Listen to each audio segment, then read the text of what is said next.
నమస్కారం, welcome to బడి సమాచారం. ఎంసెట్ ఎగ్జామ్కి ఎంత బాగా ప్రిపేర్ అయినా కూడా చాలామంది స్టూడెంట్స్కి ఎగ్జామ్ ఎలా రాయాలి, ఎగ్జామ్ సెంటర్లో కంప్యూటర్ని ఎలా ఆపరేట్ చేయాలి, ఎగ్జామ్ ఇంటర్ఫేస్ ఎలా ఉంటుంది అనే విషయాలు తెలియవు. ఆన్సర్స్ తెలిసినా కూడా కంప్యూటర్లో మిస్టేక్స్ చేసి మార్క్స్ పోగొట్టుకుంటారు. కాబట్టి ఇప్పుడు మనం ఈ వీడియోలో ఎగ్జామ్ ఎలా రాయాలో చూద్దాం. నేను ఇప్పుడు చెప్పే ప్రాసెస్ని మీరు యాజ్ ఇట్ ఈస్గా మీ మొబైల్లో కూడా ప్రాక్టీస్ చేయొచ్చు. దీన్నే మాక్ టెస్ట్ అంటారు. మాక్ టెస్ట్ లింక్ నేను డిస్క్రిప్షన్ అండ్ కామెంట్స్ బాక్స్లో ఇస్తాను. మీరు ఆ లింక్ మీద క్లిక్ చేయగానే మీకు ఇలాగా మీ ఎగ్జామ్ అండ్ ఎగ్జామ్ పేపర్ లాంగ్వేజ్ని సెలెక్ట్ చేసుకోమని చూపిస్తుంది. మనం engineering paper English and Telugu లాంగ్వేజ్లో ఎలా రాయాలో చూద్దాం. మీరు agriculture and pharmacy stream exam రాయాలనుకున్నా కూడా సేమ్ ప్రాసెస్. మీ యూజర్ నేమ్ హాల్ టికెట్ మీద ఉంటుంది అండ్ మీ పాస్వర్డ్ ఎగ్జామ్కి 10 minutes ముందు అక్కడ ఉన్న ఇన్విజిలేటర్స్ ఇస్తారు. అవి రెండు ఎంటర్ చేసి సైన్ మీద క్లిక్ చేయాలి. తర్వాత మీకు ఎగ్జామ్ ఎలా రాయాలో ఇన్స్ట్రక్షన్స్ కనబడతాయి. రైట్ సైడ్లో స్క్రోల్ బార్ యూస్ చేసి ఇలాగా అన్ని ఇన్స్ట్రక్షన్స్ చూడొచ్చు. ఈ ఇన్స్ట్రక్షన్స్ అన్నీ నేను ఈ వీడియోలో ఎక్స్ప్లెయిన్ చేస్తాను. సో డోంట్ వరీ, ఇక్కడ నెక్స్ట్ మీద క్లిక్ చేయండి. అప్పుడు మీకు ఎగ్జామ్ పేపర్ ప్యాటర్న్కి సంబంధించి డీటెయిల్స్ కనిపిస్తాయి. అవి కూడా నేను డీటెయిల్గా చెప్తాను. కింద మీకు I have read and understood the instructions అనే చెక్ బాక్స్ ఉంటుంది. దాని మీద క్లిక్ చేసి I am ready to begin button మీద క్లిక్ చేయండి. అప్పుడు మీకు ఎగ్జామ్ ఇంటర్ఫేస్ ఇలా కనిపిస్తుంది.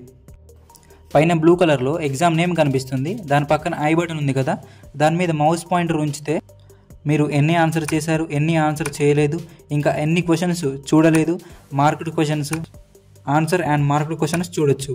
అసలు అవేంటో డీటెయిల్గా చెప్తాను, వీడియో చూస్తూనే ఉండండి. దాని కింద సెక్షన్స్ అని ఉంది కదా, దాని కింద ఎగ్జామ్లో మీరు ఏ సబ్జెక్ట్స్ రాస్తున్నారో ఆ సబ్జెక్ట్స్ కనిపిస్తాయి. ఇంజనీరింగ్ స్ట్రీమ్ అంటే నార్మల్గా ఎంపీసీ వాళ్ళకి mathematics, physics and chemistry sections ఉంటాయి. అగ్రికల్చర్ అండ్ ఫార్మసీ స్ట్రీమ్ వాళ్ళకి botany, zoology, physics and chemistry sections ఉంటాయి. రైట్ సైడ్లో టైం లెఫ్ట్ అని కనిపిస్తుంది. దాంట్లో ఇంకా మీకు ఎన్ని మినిట్స్ టైం మిగిలిందో కనిపిస్తుంది.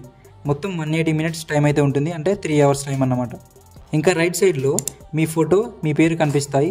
ఫస్ట్ మీరు ఎగ్జామ్ రాసేటప్పుడు ఫస్ట్ చేయాల్సిన పని డిస్ప్లే అవుతున్న నేమ్ అండ్ ఫోటో మీవేనా కాదా చెక్ చేసుకోవడం. అక్కడ ఏమైనా ప్రాబ్లం ఉంటే మీ పక్కన ఇన్విజిలేటర్ ఉంటాడో అతనికి చెప్పండి. నెక్స్ట్ మీ ఫోటో అండ్ నేమ్ కింద మీరు ప్రజెంట్ ఏ సబ్జెక్ట్ ఆర్ సెక్షన్ రాస్తున్నారో ఆ సెక్షన్లో, సపోజ్ ఇక్కడ మ్యాథమెటిక్స్లో క్వశ్చన్ డీటెయిల్స్ చూపిస్తుంది. గ్రీన్ కలర్లో మీరు ఎన్ని ఆన్సర్స్ టిక్ చేసి సేవ్ చేశారో కనిపిస్తుంది. గుర్తుంచుకోండి, ఇక్కడ క్వశ్చన్ కనబడుతుంది కదా, దాని కింద 4 ఆప్షన్స్ ఉంటాయి. ప్రతి క్వశ్చన్ కింద కూడా 4 ఆప్షన్స్ అయితే ఉంటాయి. దాంట్లో మీరు ఆన్సర్ని సెలెక్ట్ చేసుకున్న తర్వాత రైట్ సైడ్లో సేవ్ అండ్ నెక్స్ట్ ఆప్షన్ మీద క్లిక్ చేయాలి. లేకపోతే మీరు ఆ క్వశ్చన్కి ఆన్సర్ టిక్ చేయలేదని అర్థం. ఒకవేళ మీరు సెలెక్ట్ చేసుకున్న ఆన్సర్ మీద డౌట్ ఉండి లాస్ట్లో మళ్ళీ ఒకసారి చూసుకోవాలనుకుంటే ఆప్షన్ టిక్ చేసుకున్న తర్వాత ఇక్కడ లెఫ్ట్లో mark for review and next click చేయండి. ఒక విషయం గుర్తుంచుకోండి, మీరు ఆన్సర్ టిక్ చేసుకున్న తర్వాత mark for review and next మీద క్లిక్ చేస్తే మీకు పింక్ కలర్ సర్కిల్తో పాటు గ్రీన్ కలర్ మార్క్ ఉంటుంది.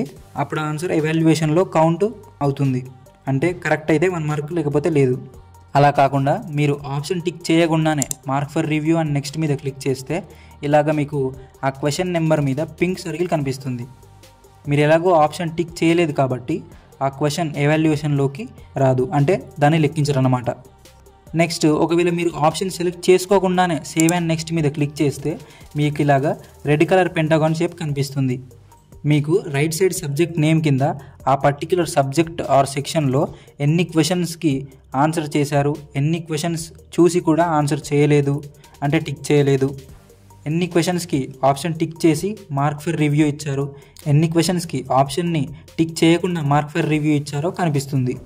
ఫస్ట్ మ్యాథ్స్ పేపర్ వద్దనుకుంటే ఇలాగా ఫిజిక్స్ మీద క్లిక్ చేసి ఫిజిక్స్ పేపర్ రాయొచ్చు, లేదంటే కెమిస్ట్రీ, ఏ ఆర్డర్లో రాసినా పర్వాలేదు. ఎలాగూ నెగిటివ్ మార్క్స్ లేవు కాబట్టి అన్ని క్వశ్చన్స్కి ఆన్సర్ పెట్టండి. మీరు సెలెక్ట్ చేసుకున్న ఆప్షన్ వద్దు అనుకుంటే క్లియర్ రెస్పాన్స్ మీద క్లిక్ చేయండి. కానీ నా సజెషన్ ఏంటంటే లాస్ట్ వరకు మాత్రం ప్రతి క్వశ్చన్కి green symbol or pink circle with green box ఉండేలా చూడండి. అలా కాకుండా ఏ క్వశ్చన్కి అయితే red symbol or pink circle ఉంటుందో ఆ క్వశ్చన్ మీరు అటెంప్ట్ చేయలేదన్నమాట. కింద రైట్ సైడ్లో సబ్మిట్ ఆప్షన్ ఉంటుంది, దాని మీద క్లిక్ చేయకండి. ఎగ్జామ్ అయిపోయిన తర్వాత అది ఆటోమేటిక్గా సబ్మిట్ అయిపోతుంది. ఎగ్జామ్లో మొత్తం మీరు కేవలం మౌస్ని మాత్రమే వాడాల్సి ఉంటుంది. కీబోర్డ్ ఎలాగూ పనిచేయదు. ఎగ్జామ్ లాస్ట్లో రివ్యూ అండ్ ఫీడ్బ్యాక్ ఇచ్చేటప్పుడు కీబోర్డ్ని యూస్ చేసుకోవచ్చు. ఇంకా ఎలాంటి డౌట్ ఉన్నా కామెంట్ చేయండి. ఎంసెట్కి సంబంధించి పూర్తి వివరాలు ఎక్స్ప్లెయిన్ చేస్తూ ఒక వీడియో మీ స్క్రీన్ మీద కనిపిస్తూ ఉంటుంది. దాని మీద క్లిక్ చేసి చూడండి. ఆ వీడియో క్వాలిటీ నచ్చకపోతే కామెంట్ చేయండి, నేను మళ్ళీ వీడియో చేస్తాను. ఎంసెట్కి సంబంధించి మీరు కాలేజ్లో అడ్మిషన్ పొందేంత వరకు మన ఛానల్లో వీడియోస్ వస్తూనే ఉంటాయి, కాబట్టి సబ్స్క్రైబ్ చేసుకోండి. నమస్కారం, ఇది మీ బడి సమాచారం.